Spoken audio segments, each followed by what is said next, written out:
Look at this place, man. 1 billion toys. I command you, kneel! Kneel before your unicorn king. Your voices are and will be heard. Yeah, okay. I want to open up the show with this. So we talked before about, at least internally within the company, about, you know, coming to the realizations of the just the maybe harsh, but it's a reality that we accept of the toy and statue market. So you know a little thing or two. So let's just say, and this is for my information as well as maybe the audience who, because I know there's a lot of people that are getting into like the figure, the collectible aspect of it all. Brand new. Let's say if we start at a 6 scale, brand new. Let's say a little more detail. Maybe it does have, of course, the character, but a cool base alongside of it, right? Hypothetically speaking, we see those range in prices, right? What do you think would be okay? This around this is what the market is saying that it's dictating for a detailed, solid resin statue, not a PVC, a resin statue.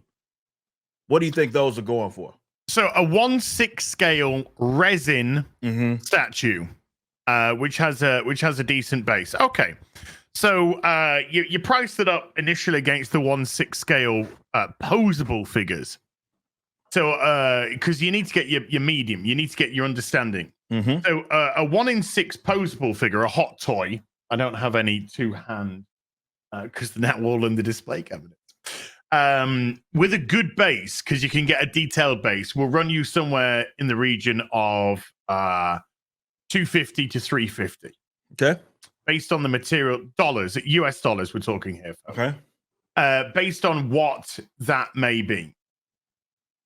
If you're dealing with a 1/4 scale statue, which is going to be slightly bigger than you're discussing here, a 1/4 scale statue with decent base, let's say based off human figures, humanish size figures, you will most likely be looking somewhere in the region of $450 to $550. Okay. So if you want to do a 1/6 scale statue, you would be looking again somewhere in the region of $250 to $350. Okay. With good detail, good base. If the detail was less, probably $200 to $300. Okay. Before detail, $250 to $350, give or take. Obviously, give or take. Obviously, there's going to be those exceptions where it's going to be more or less, depending on what level of detail there is. But it's interesting to know what those markets are because we're doing a lot of research here on our side. Learning more and more about it. I have my statues. I'm not nearly as tapped in as I think people like yourselves are, and I do see that it's ever growing. People are starting entire channels, based on like just the collection aspect of it, and unboxing is really cool to see. How much do you think, like, definitely with those heavy hitters, right? Just like the ones that you mentioned, they usually have like point systems and stuff that are often tied to them. Do you think that has a lot to do with like kind of their growth? Like, is that like more or less an expectation from the customer that something like that is implemented within those companies? Or is it one of those like, it's not good, it's a cool little perk and it's not going to really move the needle as whether or not a general customer would invest in said company? If you are, right, let's say, for example, you put an ISOM statue, right? It's just ISOM. This is it, folks, ISOM.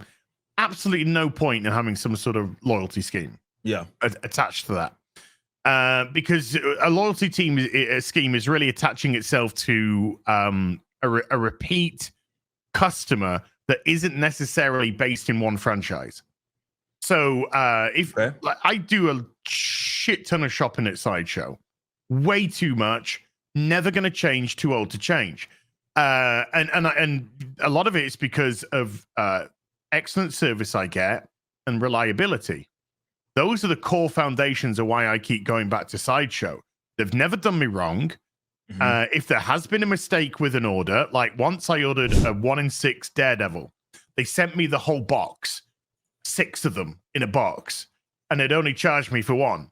So I called them up and said, "Hi, by the way, I got my Daredevil. You sent me the whole box." Yeah. Also, and they're just like, "Oh, thank you. We were actually going to contact you because we realized we sent the whole thing out." They picked it up from my doorstep. I didn't really have to do anything. I just had to reseal it, and they'd deal with all the paperwork, everything else. They still gave me £100 extra credit just because of the hassle that I'd gone through. Sent me 2 Batman Hush instead of 1 by accident. I ordered the Mafex Batman from Batman Hush. Sent me 2. Again, hi, you sent me 2 instead of 1. Don't worry about it. Keep it. It's just excellent customer service. Now, for those little, and by the way, chat, you're thinking that's a lot of mistakes. Look, we're talking about these over the course of nearly a decade now. Yeah.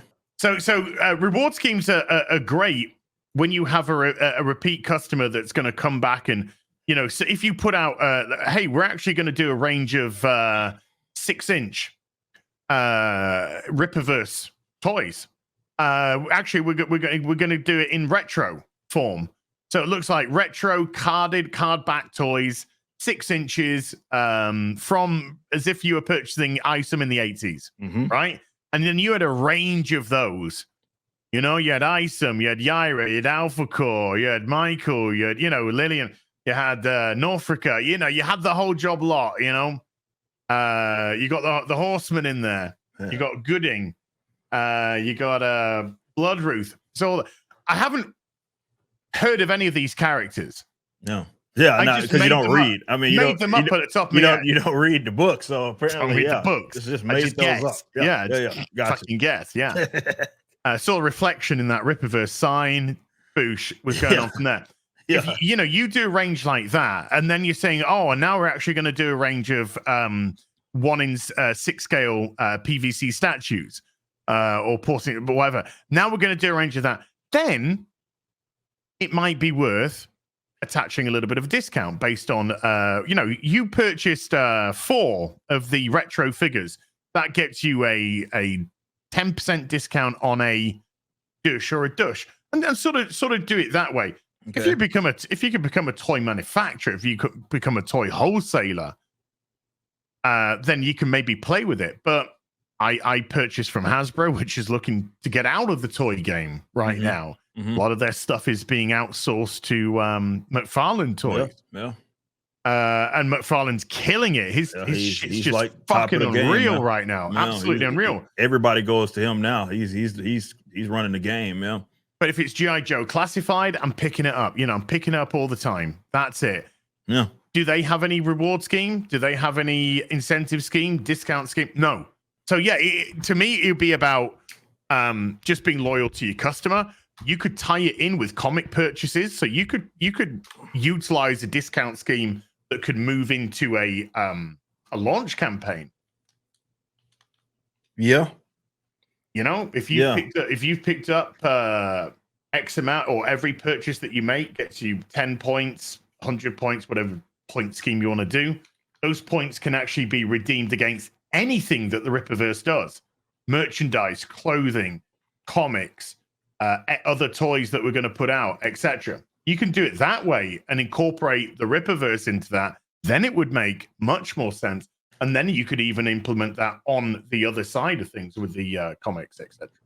Yeah, and that's really where I'm at. Like, I'm trying to figure out, like, okay, this is what the market, give or take, anticipates or expects, because this is what, a lot of major players in the market are doing, right?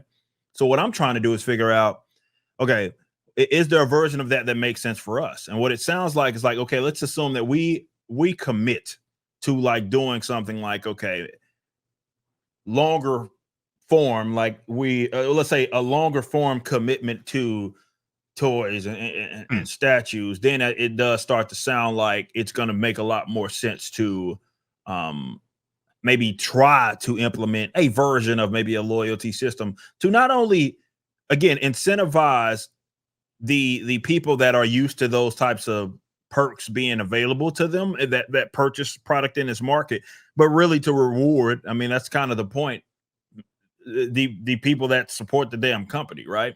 Yeah. So yeah, I was just intrigued by that because again, the research changed. The research for us went from, okay, I want to get this. I want to enter this market. It's a high demand thing. A lot of people have asked us about getting in this market. Can I get this produced here? Okay, we searched for a better part of a year trying to make that happen. And when I say it's not possible, and I want to be clear on this, when I say it's not possible, I'm not saying that, well, feasible. I'm not talking about the feasibility. No, I'm saying it's not possible, as in it can't happen. There is zero infrastructure in North America right now to manufacture these types of figures in like mass production. And 3D printing, as an example, hasn't even got anything fucking close to being able to catch up to like that demand yet. It's not there yet, right? So it's a lot that has to happen. That's more of a personal thing. Yeah. Right, exactly. To do like thousands of them, you're just fucking not going to do it.